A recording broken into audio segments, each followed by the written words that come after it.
buenos días. Estamos en una nueva emisión del programa El Mundo desde el Sur, programa número 84. Soy Maximiliano Osbarrio Zuna desde Buenos Aires y como es habitual me acompaña mi amigo y colega, el africanista, hincha de Colo Colo, Raimundo Greguard de Santiago de Chile. ¿Cómo vas, Raimundo? ¿Qué tal todo? Bien, estamos ya 29 de septiembre, terminando el 9º mes del año y ya consolidándose la primavera, así que eso me tiene muy contento. Sí, la verdad que a mí también. Yo soy más del team primavera, team verano, que del frío, ¿no? Sí, así y además que ya empieza el 10º mes del año y Maximiliano, ¿cómo pasa volando el tiempo? Sí, ya estamos por cumplir un año de programa acá. Exactamente, se viene ya luego el primer aniversario, el primer cumpleaños del Mundo desde el Sur. Sí, que les recordamos a los oyentes que sigan participando en el canal de YouTube, que se sigan suscribiendo, nos encuentran como El Mundo desde el Sur y que sigan haciéndonos comentarios como suelen hacer en todos los programas, que lo sigan compartiendo en sus redes sociales si les interesa. Así que bueno, me parece que, no sé vos, pero yo estuve en la semana seleccionando y tamizando los mejores temas para llevarles a la audiencia. No sé si vos hiciste lo mismo. Me imaginaba que tú harías lo mismo, que tú harías eso y por lo mismo yo también me puse las pilas y estuve buscando algo y tengo seleccionadas algunas noticias, pero me parece que tú vas a comenzar con alguna. Sí, voy a empezar con nuestra región. Resulta que en Paraguay hubo un informe de la Secretaría de Prevención de Lavado de Dinero que concluyó lo siguiente: las iglesias son responsables de gran parte del lavado de dinero que hay en Paraguay y van a establecer una nueva regulación que afectará a este tipo de organizaciones, ya sea eclesiásticas, ¿no? Ya sea Iglesia Católica u otros credos, para que se garantice que no haya blanqueo de capitales ni financiación del terrorismo, así textual, dijo la Secretaría de Prevención del Lavado de Dinero. Qué llamativo esto. Sí, la verdad que sí. Van a investigar a estas otras instituciones religiosas también para ver que, sobre todo con las donaciones, las cuotas de socio que se cobra en algunos cultos, de dónde provienen, porque existe lavado de dinero en Paraguay y se usa a las iglesias para como intermediarios, ¿no? Así que van a endurecer la investigación de cómo se financian ciertos grupos religiosos y me llamó la atención esta noticia. Sí, es muy, muy curioso. Uno ha visto los abusos que ha habido en las iglesias, pero de ahí a que estén metidos en el lavado de dinero ya es aún peor todo, así que agrava todo. Así que habrá que estar siguiendo esto. A ver qué termina, y esto es oficial, es desde el gobierno de Asunción. No es un rumor, es oficial. Así es. A propósito de asuntos oficiales, la semana pasada, yo estoy seguro que tú seguiste la Asamblea General de la ONU. Sí, es como mi mundial, no de fútbol, pero sí de política internacional, que se realiza todos los años en la ONU, ¿no? Y me imagino que habrás sabido algo, habrás escuchado lo que dijo Yair Lapid, el primer ministro de Israel. No, contame qué dijo. Él dijo que él está a favor de una solución de 2 estados para el conflicto palestino-israelí. ¿Cuál es ahora, esto lo dijo con un acompañamiento. Pidió que a cambio de esto cese la violencia en Palestina. Ajá. Yo entender obviamente que la violencia es no hizo un mea culpa, no dijo que esto era responsabilidad también de Israel, pero efectivamente tiene razón que Palestina también hay grupos que usan la violencia. Sí. Pero fue una declaración así a medias tintas. El problema es que al interior de Israel la derecha israelí rechaza esto, es decir, la solución de 2 estados.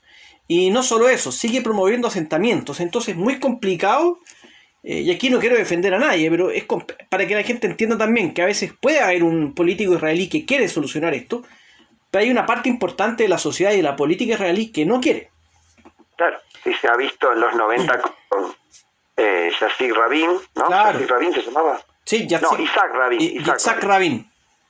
Sí, que fue asesinado cuando estaba por firmar la paz con Yasser Arafat de Palestina, y bueno, sí, siempre hay sectores ultras o extremistas que no quieren la paz. De hecho, fue asesinado por un grupo terrorista de ultraderecha. Sí, israelí. Sí. ¿Qué dije yo? No, de ultraderecha, y yo agregué que era israelí, no palestino. Mejor, para precisar. Muy bien. Así es el periodismo. Pasó obviamente lo lógico, y es que Mahmoud Abbas, ¿no es cierto?, presidente de la Autoridad Nacional Palestina, respondió. ¿Qué le dijo? Dijo que el anuncio de la PIT es muy bueno, pero para que realmente sea algo positivo, Israel debe sentarse a negociar y también debe de tener medidas unilaterales como demoler casas, la política de asentamientos, asesinatos y otros. Además dijo que, como Israel hasta hoy sigue haciendo esto, significa que Israel no cree en la paz y que por ende Palestina no tiene con quién conversar. Sí, yo personalmente creo que tiene razón Abbas en este tema, porque siguen construyendo asentamientos nuevos Israel sobre territorio de Cisjordania, que tendría que formar parte de la Palestina independiente, a lo que no sé si alguna vez se va a concretar, y creo que hay 600.000 colonos israelíes, ¿no?, en Cisjordania, si no me equivoco. Sí, son por ahí, es por ahí la cifra, sí, son muchos. Sí, es muy difícil de remover eso.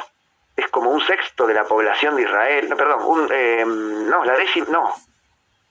la décima parte de la población de Israel. Es mucho para mover. O sea, de poder se puede, pero es complicado porque habría que sacarlos de ahí, llevarlos a Israel, distribuirlos a lo largo de Israel. De poder se puede, pero es complicado porque esa gente obviamente no va a querer. Porque además, además, si esa gente decidió ser parte de esta política de asentamiento, es porque obviamente la avala. Claro, pero además tienen otro tipo de privilegios. Los que viven en el asentamiento en Cisjordania, creo que no pagan impuestos, tienen muchos privilegios, tienen otra forma de vida diferente a lo que es el territorio de Israel, digamos. Exactamente. Entonces es muy difícil, porque ha sido promovido por Israel la colonización de Cisjordania, así que es muy difícil. Y no, es verdad, no hay un interlocutor válido, y con Estados Unidos tampoco, que no es un mediador legítimo, ya está demostrado. Entonces están a la deriva los palestinos en realidad, y además con problemas internos. Sí, lamentablemente es así, pero veremos qué pasa. Ojalá que tengamos buenas noticias, que alguna vez haya dos estados. Y, en fin, aunque cueste, hay que tener esperanza. Sí, seguro. Bueno, yo tengo otra noticia. La vicepresidenta de Estados Unidos, Kamala Harris, está en este momento en Asia, haciendo una gira. Comenzó por Japón, que asistió al funeral de Shinzo Abe. Yo me sorprendí cuando leí esto. Todavía no se realizó el funeral del ex primer ministro Shinzo Abe, que fue asesinado hace 2 meses más o menos. Me parece que son mañana. ¿O era hoy? Hoy es jueves. Creo que fue el martes o el miércoles, no recuerdo. Perdón, estoy totalmente confundido. Sí. Pero bueno, tardaron mucho, se tomaron su tiempo. Está haciendo memoria, efectivamente estoy equivocado, no era hoy, claramente. Claro, yo creo que lo que quería decir es que Kamala Harris llegó a Japón y fue recibida por 2 misiles lanzados desde Corea del Norte al mar de Japón, como prueba de misiles a los que nos tiene acostumbrados Corea del Norte. Hacía mucho que no lanzaba nada sobre el mar de Japón, y bueno, aprovechó que estaba la vicepresidenta norteamericana para lanzar un par de misiles que son provocadores, no tienen ningún efecto práctico, ¿no? Porque no pasan de eso realmente. Y bueno, va a seguir la gira por Corea del Sur. También se entrevistó con el presidente de Australia. Y bueno, él va a seguir Corea del Sur, y no solamente fue al funeral de Shinzo Abe, sino que también el principal tema de esta gira es hablar sobre Taiwán, otro tema que también está candente, ¿no? Que produce roces entre Estados Unidos y China. Dice que apoya la política de una sola China, que es la de Pekín, pero desde el 79 Estados Unidos es el principal proveedor de armas de Taiwán, y que existe una contradicción ahí en la política exterior norteamericana con respecto a este tema. Sí, vamos a ver qué pasa tras esta gira, a ver si hay alguna novedad importante. Así es. Yo, para terminar esta parte de las noticias, voy a decir brevemente que en Malí los militares, los golpistas, siguen haciendo de las suyas. Uh-huh.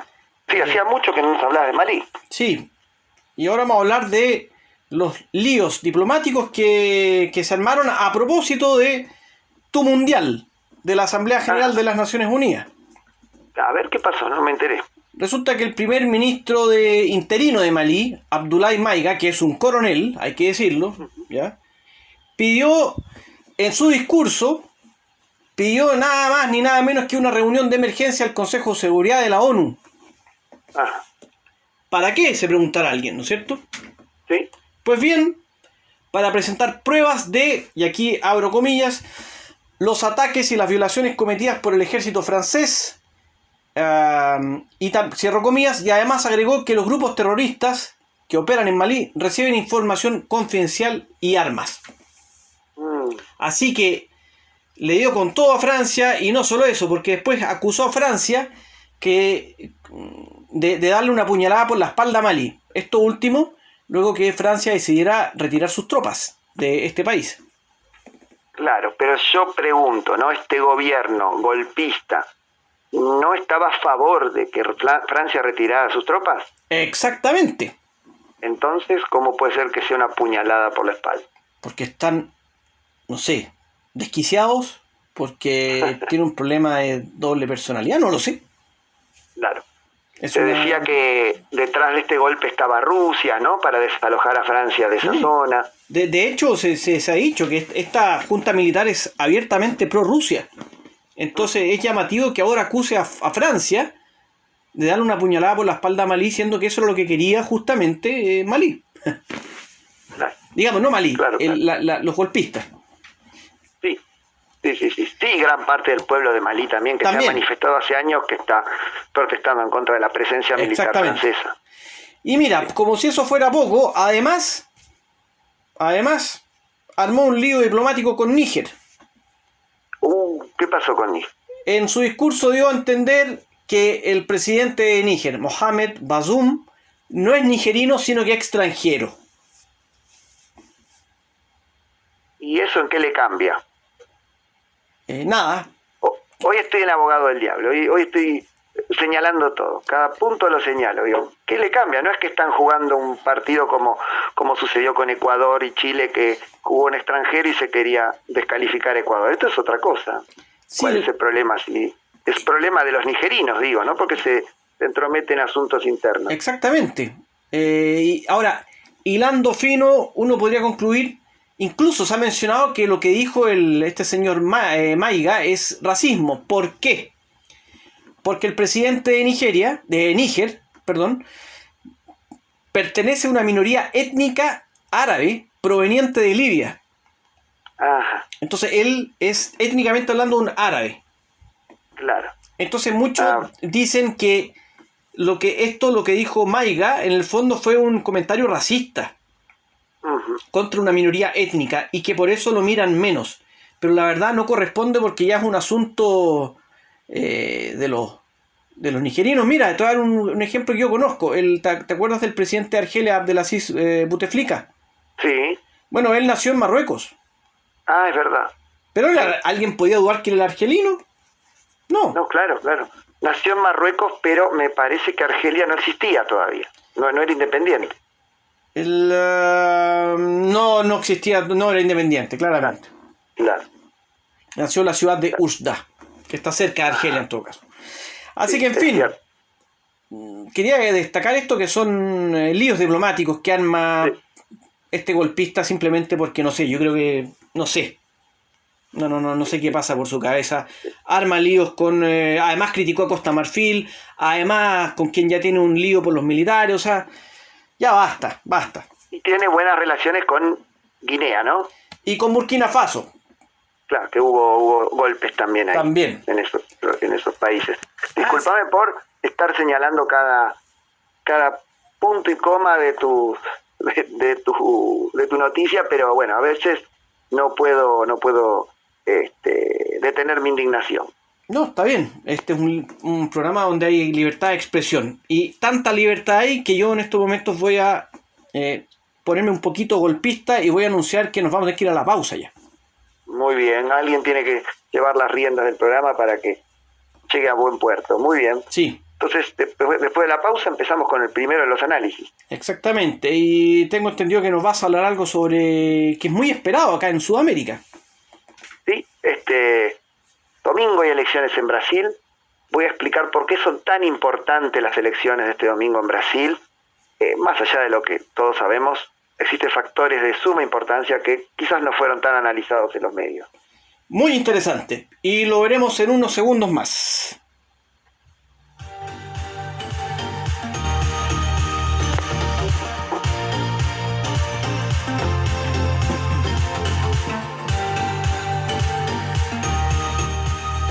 Estamos ya de vuelta con el segundo bloque de este programa, el número 84.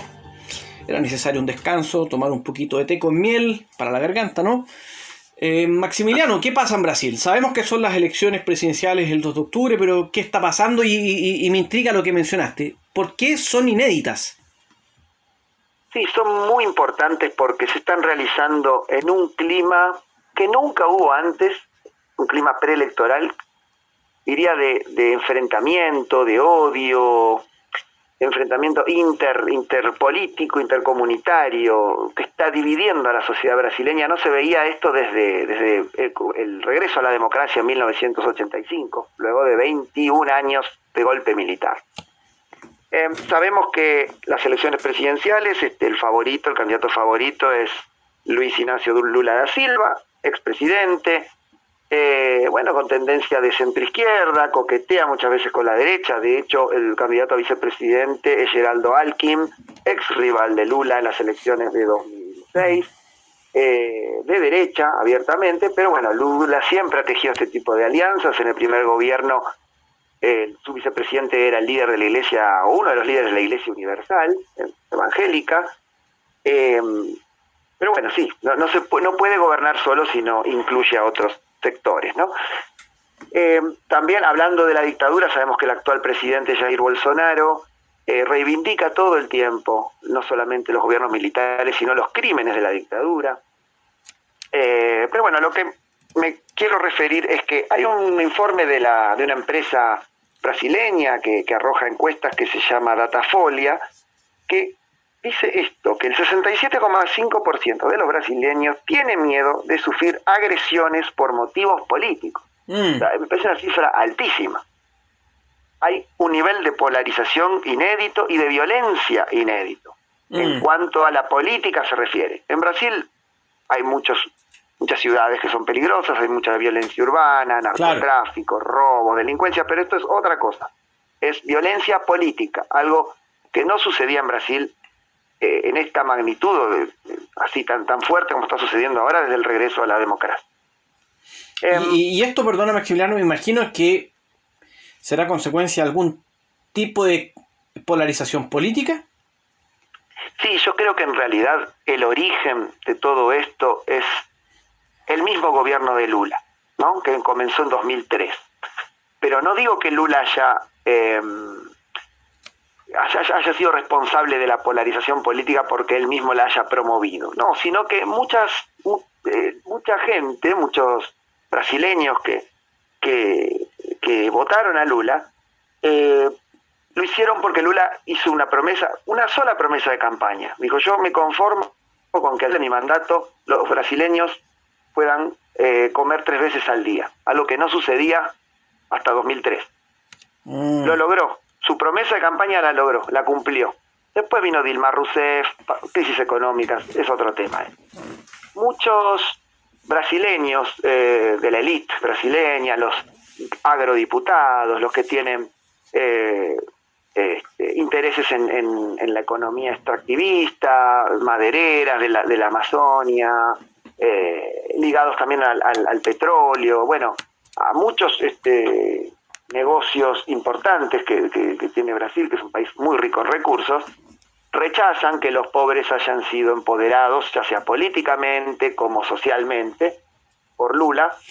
Entonces empezaron a promover un odio. Ahí ese es el origen de la actual polarización. Un odio tal que en el gobierno de Dilma Rousseff, sobre todo el segundo gobierno de ella, que gobernó en medio de una crisis económica muy grande y que fue destituida por una causa totalmente injusta, que fue por maquillar, no por adulterar los resultados económicos o las cifras económicas, sino por maquillar que, digamos, que gastos e ingresos hayan sido distribuidos de tal manera entre los meses y los años de su gobierno para que disimular algunos fracasos económicos. Algo que vienen haciendo los presidentes desde Cardoso, lo hicieron todos, desde Cardoso en los fines de los 90. Es decir, que no digo que esté bien, no digo que sea ético, pero no ha incurrido en ninguna falsedad, sino que ha movido los números a su conveniencia. Uno sabe que los números son datos duros, objetivos, pero también uno los puede manipular, depende cómo lea las estadísticas, ¿no? Exactamente, ¿no? O sea, si te dicen que en tu barrio han muerto 30 personas asesinadas por policía, pero omites decir que de los 30, 28 estaban matando civiles, por ejemplo, no es lo mismo. Claro. Y ahí tú lo puedes manipular como quieras, por lado y lado. Seguro, una forma de manipular los números. Entonces, bueno, hubo una comisión parlamentaria que la destituyó a Dilma. Uno de los diputados fue Jair Bolsonaro, que cuando votó a favor de la destitución de Dilma, no sé si te acordás, que dijo por el general y el coronel, y nombró militares que le habían torturado a Dilma Rousseff. Entonces, es producto de ese odio Bolsonaro. Entonces, luego su campaña electoral muy agresiva. Bueno, ya sabemos lo que es el gobierno de él, ¿no? Ya sabemos cómo es Bolsonaro. Claro, y como es Bolsonaro, reivindica la tortura, la dictadura. A Lula lo llama el expresidiario. Casualmente, hablando de violencia, ahora en julio asesinaron a Marcelo Arruda, que fue un militante del Partido de los Trabajadores de Lula. Fueron partidarios de Bolsonaro que lo asesinaron.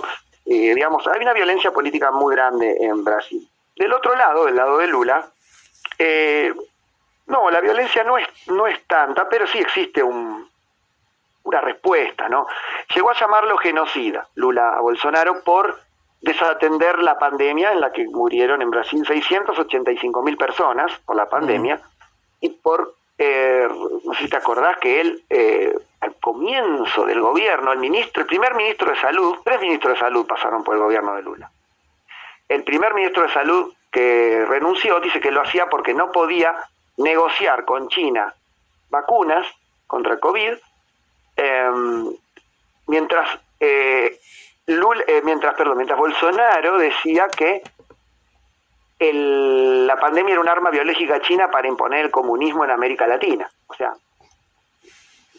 algo muy tirado de los pelos, ¿no? No, Bolsonaro, hay que decirlo, de los que recuerdo, Boris Johnson en el Reino Unido, Donald Trump en Estados Unidos y Bolsonaro en Brasil fueron los líderes que yo recuerdo del mundo más irresponsables durante la pandemia. Sí, claro. Claro. Sí. Bueno, para ir cerrando, los indicadores económicos de Brasil son ambiguos, digamos. Controló la inflación, Bolsonaro pudo controlar la inflación, sin embargo hay un desempleo que cayó, pero todavía es del 9,1%, el 15% de los brasileños sufren hambre, y a eso se le suma 28% más que no completan las 3 comidas diarias. O sea, digamos, el camino que hizo Lula lo fue para el otro lado, en dirección contraria. Entonces, ¿qué hizo? Como hemos dicho otras veces, inyectó dinero como planes sociales para que desde julio a diciembre, para tener una buena imagen frente a los comicios que se van a producir ahora el 2 de octubre. Sí, qué lástima. ¿Sí? Sí. No, decime. Qué lástima todo esto que está pasando en Brasil, que se va extendiendo por América, por Sudamérica. Tú mencionabas la otra vez que en Argentina también había una polarización política con violencia. En Chile ha ocurrido lo mismo, en Perú. Bueno, ¿para qué hablar de Venezuela? lamentable, triste. Se están haciendo mal las cosas en América Latina, en Sudamérica, no queda otra conclusión. Y lo más preocupante es que en Brasil haya gente que no come bien. Nosotros los veíamos en el programa antepenúltimo o penúltimo, a propósito de Argentina y Chile, y bueno, agradecíamos que la gente puede comer, pero en Brasil ni siquiera eso, un país tan rico además. Seguro, sí. Por eso quería referirme a que son muy importantes estas elecciones porque la institucionalidad democrática se pone a prueba. Recordemos que en las últimas elecciones Lula no pudo ser candidato porque estuvo preso por un fallo que fue construido y no respondió a la justicia por el juez Moro, que luego fue ministro de Bolsonaro, y el mismo Tribunal Supremo de Brasil lo absolvió a Lula luego de haber estado 2 años preso, creo que fueron 2 años. Y además Bolsonaro ya dijo que es probable que no reconozca la derrota. Entonces, ¿qué puede llegar a suceder, no? Si no reconoce la derrota, o por ejemplo, dentro de 20 días van a hacer la segunda vuelta, si es que hay una segunda vuelta. ¿Qué puede llegar a suceder si Bolsonaro pierde en primera vuelta o si pierde en la segunda? Se pone en riesgo la institucionalidad democrática con esta polarización y esta violencia política, creo que de manera inédita en Brasil. Yo voy a hacer un comentario, con esto terminamos el tema para no alargarme más, pero ya es momento que Sudamérica entienda una cosa. En Brasil tenemos a un defensor de la dictadura, Bolsonaro. Tenemos a Lula, que estuvo en la cárcel, justa o injustamente, pero genera anticuerpos en un sector de la sociedad.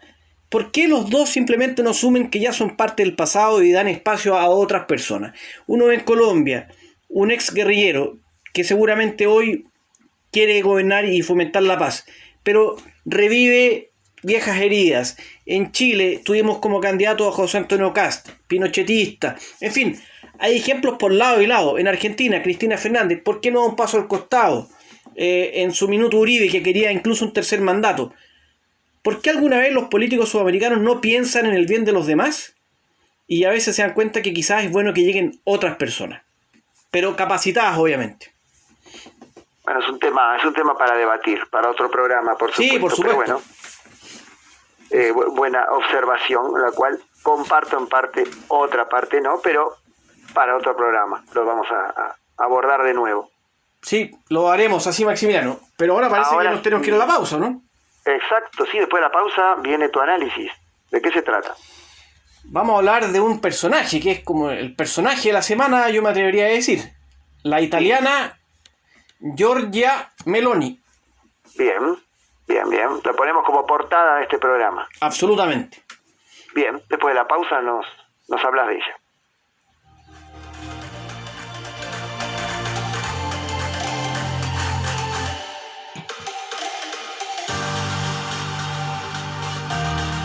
Continuamos en El Mundo desde el Sur, programa número 84. Este es el último bloque, el último análisis, y Raimundo, nos va a hablar de Giorgia Meloni, líder de un partido de ultraderecha de Italia que fue, junto con otros partidos, la coalición que sacó la mayoría en las elecciones parlamentarias, ¿no?, del domingo pasado. Exactamente, el programa pasado, el lunes, anunciamos lo que ocurrió en Italia, a nivel político, quién había ganado. Pero hoy me quiero centrar en el personaje, en quién es Giorgia Meloni. Primero voy a decir que tiene 45 años, es periodista, y quizás esto que voy a decir ahora quizás nos ayude a entender un poco por qué ella es como es. Cuando niña, ella fue gorda. Ajá. Y recibió acoso y bullying en el colegio, ¿ya? Sí. Además, su papá abandonó la familia cuando ella era una niña. Ajá. Y su madre estuvo cerca de abortar. Y si ella hubiese abortado, Giorgia Meloni nunca hubiese nacido. Ajá. Así que esto nos sirve un poco a entender un poco cómo es ella. Desconocía todos estos datos. Sí. Giorgia Meloni escribió en 2021 su biografía, su autobiografía, que se llama Io sono Giorgia, ¿verdad? Yo soy Giorgia. Además, en 2019 se presentó tal cual: yo soy Georgia, soy una mujer, soy una madre, soy cristiana. Sí. ¿Ya? Y la intentaron ridiculizar con esto, 2 DJs en Italia, pero resulta que al final esta como canción que crearon fue un éxito y ayudó a la popularidad de Giorgia Meloni. Ah, mira, no sabía. Las vueltas de la vida. Nadie sabe para quién trabaja. Claro. En 1992, con apenas 15 años, Giorgia Meloni se unió al movimiento social italiano, ¿ya? Que fue fundado por los fascistas. Sí. A los 19 años declaró que consideraba que Mussolini había sido un buen político. Aunque hay que decir que el año pasado declaró que los nostálgicos del fascismo son los tontos útiles de la izquierda. Ajá. Ella siempre ha puesto sobre la mesa que para ella lo fundamental hay como 3 pilares, que son Dios, la patria y la familia. Sí. No es algo novedoso, ¿no? No, me suena a algo viejo ya, conocido. La clásica ultraderecha suele decir algo parecido. Sí. Hablemos un poco de su recorrido político, Maximiliano. A ver, ¿por dónde anduvo? En 2004 se convirtió en líder de Alianza Nacional, ¿ya? Y el 2006, con 28 o 29 años, se convirtió en la vicepresidenta de la Cámara de Diputados. Con esto, ella se transformó en la vicepresidenta de la Cámara de Diputados más joven de la historia. Sí. 2 años después, en 2008, fue nombrada ministra de la Juventud por el gobierno de Berlusconi. Uh-huh. Mantuvo este cargo hasta el 2011 y al momento de ser nombrada se convirtió en otro récord en la ministra más joven de toda la historia en Italia. En 2012 se funda el Partido Hermanos de Italia y ella tiene un rol preponderante en esto.